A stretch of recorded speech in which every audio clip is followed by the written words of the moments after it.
পুরুষের জীবনে এমন একটা সময় আসে যখন তার শরীরে শক্তি থাকে না, পকেটে জোর থাকে না। এতদিন যাদেরকে খাওয়াইছিল, যাদের কথায় নাচছে, তারা কেউ কিন্তু পাশে থাকে না। পাশে থাকে কেবল ওই অবলা নারী যার নাম স্ত্রী, যারে পুরুষরা দিনের পর দিন অন্যান্যদের কথায় অবহেলা করে, মানুষের কথায় তার উপরে মানসিক শারীরিক নির্যাতন করে। পুরুষের জন্ম দেয় একজন নারী, আবার সেই পুরুষের শেষ সময়টাও পাশে থাকে, সুন্দর একটা মৃত্যু পর দেয় কিন্তু একটা নারী। একজন পুরুষের শারীরিক শক্তি আর তার পকেটের জোর যতদিন থাকবে ততদিন সে তার স্ত্রীকে মানুষ মনে করে। যখন এইসবে ভাটা নেমে আসে তখন তার হুঁশ ফিরে, কে তার আপন আর কে তার পর।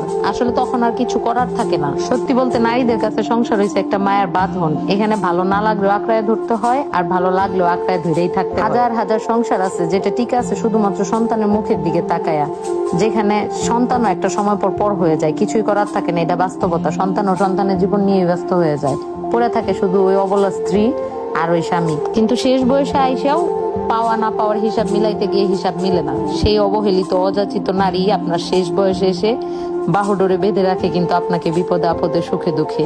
এই জন্য স্বামীদেরকে বলি, বউরে বুঝার চেষ্টা করেন। সবাইরে যেমন বুঝার চেষ্টা করেন, বউর উপরে চাপায় দেন যে বউই তো, এটার মারলেও থাকবে, কাটলেও থাকবে, না রাখলেও থাকবে, থাকলেও থাকবে। এই অভ্যাসগুলা বাদ দিয়ে বউদেরকে রাখার মতো রাখেন, দেখবেন এরা আপনাকে আরো বহুত গুণে দেওয়ার মতো দিবে।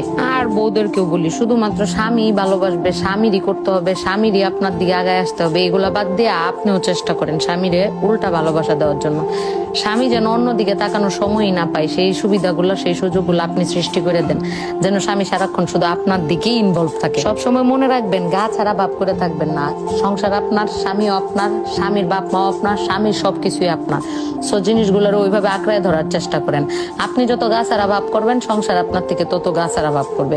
তাই সংসারে আঁকড়ায় ধরতে হইলে আগে নিজেকে ঠিক করেন, নিজের মন মানসিকতাকে স্থির করেন যে সংসারটা আপনি কিভাবে করবেন, ঠিক সেইভাবে আগায় যান।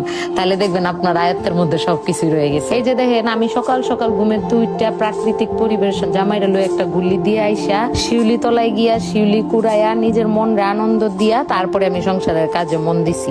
মানে যেটা করলে আপনার ভাল লাগবে, সংসারটাকে ঠিক ওই স্টাইলে তৈরি করে নেন। আর আপনার যেটা ভাল লাগে, আমার যেমন প্রকৃতি ভাল লাগে, প্রকৃতির কাছে যাইতে ভাল লাগে, আমি এই জন্য বাড়ি গেলে প্রকৃতির সাথে হারায় যাই।